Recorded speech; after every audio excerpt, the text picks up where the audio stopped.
Joey, what's going on, man? We got Joey Barrett. We got to catch up with some high school. What's going on, Joey? Joey Barrett. Going on. How you doing, man? And you inside, keeping warm? I'm sorry, say that again? You inside, keeping warm? Unprofessional. I'm inside, very warm, very comfortable, yeah. All right, we got to unpack some high school hoops. You know, we're almost done with the regular season. We got a few more weeks left, but there was some games last night. First off, St. Mary's girls, they got payback against Bishop Fahey. They lost the first meeting, but yesterday they dominated. They dominated in that one. I think it was 62-35. Young team, but they've some of their losses they've got payback on. It looks like they're starting to play really well down the stretch of the season. Yeah, is that a question for me? You, man, this is your segment. I can't see you guys. Oh, you can't? You can't see it. You can't see me. Well, we can see you. If you can hear us, you can just talk. Yeah. Okay, yeah. No, just talking to Coach Jeff Newhall last night. What a win. He said they're starting to put it all together. And, you're starting to see that as these months. January, February, I think personally is the time where teams kind of find their identity and find their rhythm. And you can see that they're going to make a deep tournament run. That was a highly anticipated, talked about game. 3 or 4 double-digit scores, and you almost double up your opponent. Doesn't get much better than that.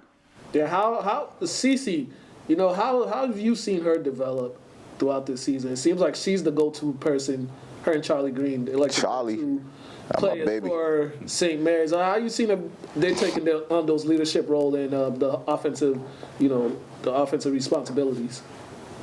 Yeah, leadership and confidence, I think, because St. Mary's has stars. They always will, or they always have, rather, the last 3 or 4 years, at least since I've, been covering them. And I just feel like every year or two, new players step up. Right now, it's her. And so her confidence, her leadership, and she's got a nice offensive game, always hitting double digits, if not 20, 25. So very impressed. That's the girl with the half blonde, half? Yeah. Okay, yeah, she's tough. Yeah. Freshman. She's only a freshman. What? Mm-hmm. Yeah, she's a freshman. Like Charlie? Charlie a sophomore. Oh, she's a sophomore now? Yeah. Damn, I'm getting old. Getting old, man. I'm getting old. Other teams. Lynn Classical girls, 0-2 start to the season. They're 9-3 right now. They picked up a win over Lynn English on Tuesday. Evelyn Diaz and Divine both had 20 points. Divine had 12 rebounds. Just Coach Sawyer said he likes the leadership from his upperclassmen, and also just what Divine has done for the program. 3-year starter, and she's been kind of the focal point of the team. What do you like from Lynn Classical this season? Yeah, I mean, the 0-2 hole, they certainly climbed out of that one. And those were close games, so we kind of saw that coming. But speaking of Divine, we saw at the Boverini tournament a year or two ago that she was going to be pretty special because that was a big stage, and she kind of came out and impressed there. She's been doing it all. And talking to Coach Sawyer, it's her leadership too. And she'll be the first one to say, it's my teammates. They give me the ball. They put me in great spots. And I don't care, records are kind of out the window when you play an arch rival like English, so that's always a great win. Whenever Classical and English play each other in any sport, I think it's a good win because players are always showing up and giving it their best, kind of another level, I think, for a rivalry game. So a good win, and I think, they clinched the tournament, and wouldn't be surprised if they win a game or two, yeah. Yeah. Speaking of, I was at that game Tuesday. It was very competitive for the first half, part of the third quarter until Lynn Classical pulled away. Lynn English, they're having a rough go at it, but if they can find a way just to finish the season on something positive, that energy they had through the first 3 quarters of the game, I think if they could bring that for 4 quarters tomorrow against Chelsea, they need something positive for this season because it hasn't gone their way this year. I'm sorry, I was having a little trouble hearing you on that one. Lynn English, I said if they could bring the same energy that they brought to the game Tuesday for 4 quarters, they could try to give themselves a chance to win tomorrow when they take on Chelsea, because it's been a rough season for them. There's just, players in and out of the lineup, just nothing going right for a team that was in the state tournament last year. I thought they'd have a chance to go back to the state tournament this year, but it's not going to look like it. But they need something positive to close out the season and, these next crop of players to get some type of momentum for next season. Yeah, you just gotta put it all together, and see what you can do and take advantage of certain matchups, certain environments, and see if they can make some noise at the end. You know, the hole is deep, but you never know how you can rebound from that. And just looking at the power rankings, I feel like every power ranking in every sport is incredibly close right now. So we'll see what happens. Yeah, the boys side, actually, I know. Gonna flip it around some more. Lynn Classical and Lynn English boys played last night. Lynn Classical won. Lynn English boys, another team. They don't put 4 quarters together. They started off the game really well, but then as the game went on, they kind of just, too many jump shots, too many 3-pointers, for my liking. What was the score, Mo? It was a 20-piece, 80-60. And one thing, my keys to the game last night was they have to rebound the ball, and they couldn't keep Classical off that offensive glass, and that's what happened. Timeout. Oh. Yeah, I mean, too many 3-pointers for my liking too. I think the '86 Celtics are the greatest team of all time, so that should tell you everything you want to know about me. But Coach Avery said after the game that they're the hottest team in the state. Hard to argue with them. 7 in a row, and they trailed by 9 in the first quarter, only led by 6 at halftime. That's a 50-50 game as far as I'm concerned. So the fact that they were able to win by 20 at the end against a traditional arch rival, great players, great plays being made, but defense and athletes, just the athletic nature of Classical kind of took over in the second half is what Coach Avery was telling me. So very impressive and definitely one of the hottest teams in the state right now. Yeah. What I was going to say is I watch a lot of them Lynn English kids play basketball at the Y. Why are they shooting that many threes? All they do is go to the cup at the Y. Now all of a sudden they think they're 3-point specialists? Coach said the same thing. I said the same thing at halftime. I don't know, man. I'll tell you this. I don't know. Here's what I'm going to say. I don't know. As somebody who coached in the MIAA, somebody who coached in this city on the varsity level, I knew that first-year coaches are they're gonna take their lumps. Oh, yeah. Okay? So, Dina, my guy, I've known you for 30 years plus. Dog, just wipe this off. Don't even worry about it. Just go through the season, learn. You know what I'm saying? Make sure you're learning from this, from all your mistakes, and I guarantee you next year you're gonna be a better team, regardless of the players. But my whole thing is with these kids, it's like there has to be a point where you got to know your game and know how to win a game and know what you actually do. Right. And stop going against that. So as a team, if you guys know you don't shoot that well as a team, stop trying to prove that you can make threes and just win a game by playing how you play. In the off season or in the weekend, you work on the stuff that you got to work on. But like, Yeah. they don't put enough shots up to be shooting that much. And as Joey said, too many 3-pointers for his liking. When you don't box out and you watching guys get rebounds, offensive rebounds, right before the half, you cut it down. There was like 5-6 seconds left. They take a shot. You watch the guy get an offensive rebound and put and score as time expires. These are swings in the game. It was a 4-point game, like 5 seconds left to go into the half, and then it turned into a 6-point game on the non-box out rebound that led to a basket. So it's like little things like that. When you say that, now that's an experience thing. Oh yeah. That was just experience. That's all. This team got Classical's way more experienced than English. Yes. Another experienced team, Lynn Tech. They're starting to hit their stride. They're 10-4 right now. They had a big performance yesterday from Keith Chandler. 30 Oh, I points. know, Keith. I texted your dad last night, man. Yeah, that was awesome. He's actually, the last couple of weeks, he's been putting up some numbers the last couple of weeks. He's got a couple 20-point games. But, Joey, I think he's going to be a key part for them going into the state tournament because the focus will be on Gio and Andy. Andy Batista, 27 points away from 1,000 points. But this Tech team is starting to round up into form. And as talking to Coach Bingham, he said that slow start early was due to lack of practice time that he could get with his team because you know how a lot of the track teams have to use Tech facilities. I know all about it. Yeah, so that cut into his practice time. But they got into the practice time now. They're looking like the team he expected them to look. Yo, they couldn't just go practice at the Y? No. You can't sometimes. The old Y? Yeah, because sometimes it's booked. Sometimes they can't. They don't want to pay for it. There was a lot. The AD might not want to pay it. Yeah. But yeah, go ahead, Joey.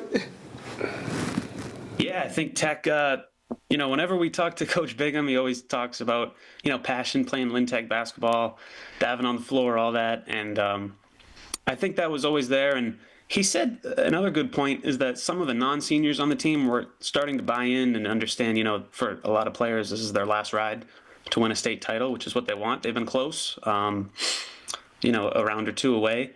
And I think with Tech, the culture's there, so it was bound to kind of develop at some point. It makes sense that, January, February, that they were turning around. I've been very impressed with, Brandon, Gio, Andy. We're very close to another 1,000-point scorer in Lynn. I feel like we get one of those every week. And, Tech boys and girls, I think, are going to make some noise early on in the tournaments. Who won yesterday as well, I believe, right? Girls qualified as well, yeah. Joe, what's Tech's ranking right now? We're like the top. Let me look that up. I got my thing up. Power rankings, Tech. They're number 3 in Division 4. Yeah, they went up. They had some good wins too, like Greater Lawrence. And Yeah, St. Mary's is number 2 in Division 2, the boys. Man, Glen Costco, I think they're number 3 or 4 in Division 3 as well. So let's go Tigers. Tech, I think of that Greater Lawrence game that you I don't care, I'm a mentioned. Tiger. Yeah. I'll always be a Thursday. Tiger. They're at Greater Lawrence Thursday. Andy, like I said, he's 27 points away from 1,000, so he's got a couple chances. If you don't get it tomorrow, they got Whittier next week, and then Lowell. Damn, Catholic. Andy even got 1,000? Yeah, he's been starting for 4 years. Yeah, that's true. That's true too. Before we get you out of here, usually we do our boxing segment at the end, but Joey, we gotta get your thoughts on what happened over the weekend. How big a boxing aficionado you are. So, what you thought about this past weekend's fight? Well, I think you're crazy if you don't have Shakur top 5 pound for pound right now. Because he fought Zepeda, kind of a come forward pressure fighter. Not a lot of power, but he took care of him easily. And then he took care of Teofimo Lopez even easier than that. Tio's kind of an accurate puncher. He's quick, he's explosive, but Shakur, I hate to say embarrassed because, these guys train so hard and, they go on the big stage. They've got more guts than me, but it was a tough night for Tio, and Shakur made it look easy. He also sold out the crowd and people were watching it. Very impressed by Shakur. I think all that training with Crawford and his team helped, especially with the mindset. So I want to see Shakur versus Tank. I'm not sure that'll happen right now with some out of the ring issues for Tank, but we got Ryan Garcia fighting in 3 weeks. I'm tuned in. Let me ask you a question. Yep. Do you feel as if, because you're saying, okay, it was a tough night for Tio.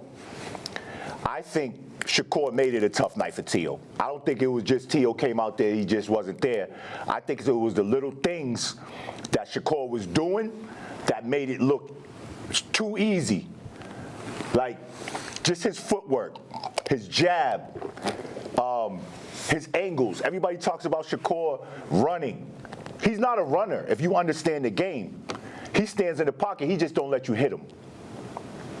I couldn't agree more. It was footwork and distance, like you said. He was going out and in and out. Tio just couldn't adjust. And I think in the first 30 seconds of the fight, Tio missed with not a wild right hand, but Shakur just backed up, responded with a little counter jab, and I thought, oh no, if he does that all night, it's going to be easy. But like you said, Shakur should get credit more than Tio should get, blame, because Shakur's just that good. I mean, we've seen Tio beat, Taylor and Lomachenko and all that. So I've got Shakur at top 5, guys. I don't know. What about Keyshawn? Keyshawn looked good, and I love the heart. I love the desire that he wanted the knockout in the final round. He had some criticism last year, right? Because he missed weight, right? And then in his hometown, they couldn't fight. But man, what a response, and he looks good. There's some chatter about him versus Devin Haney. I would love that. I think that's a great style fight. It'll probably be 2026 end of the year, but I think he's going to go get that title from Croker because Eddie Hearns, he's going to get that Croker title at 147. That'll make it a bigger fight for him and Devin. Ooh, okay. Can I say something now?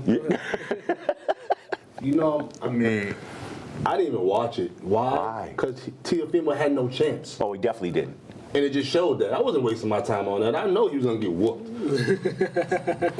Now, Like, hey, stop saying that bum you like to root for, Joey. Get out of here with him. That bum that? with the left hand who can't box.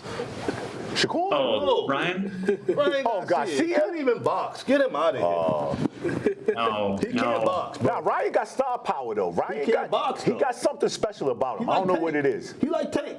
They waiting for a knocker. They can't box. Yeah. He's got star power, like you said, and his resume is actually underrated. I'll go as far as to say that. He beat Duarte. He beat Luke Campbell, who was an Olympian. He beat Duarte. Like, YouTubers and influencers can't do that. So I just think Ryan's got the left hook, and when his mental is right, I think he's ready to go. I think he's going to be champ in 3 weeks. Juicing, is he? We only beat us. That's because. Joey, you gonna be at Salem tonight? Is somebody gonna be at Salem for the St. Mary's Salem game? Yeah, I'm going to be at St. Mary's at Salem Boys. Looking forward to it. I'll see you there. I'll be there. I'll be away from the crowd though. You got to be who matters. I like Ellie, man. Eli. Ellie's nice, man. Oh, yeah. I liked him since he was like middle school, bro. But yeah, Joey, let them know what you guys got as far as stories, athletes of the week, and all that good stuff happening over there.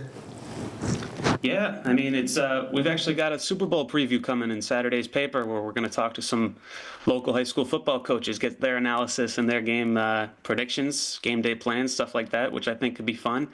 And then, yeah, we're going to recap all the sports in the winter scene, athlete of the week, team of the week, item live. Yes, sir. Ladies and gentlemen, that's my man, Joey B. I'll see him later. See you guys. Talk Peace soon. out, Joey. Yeah. Nice talking to you, brother.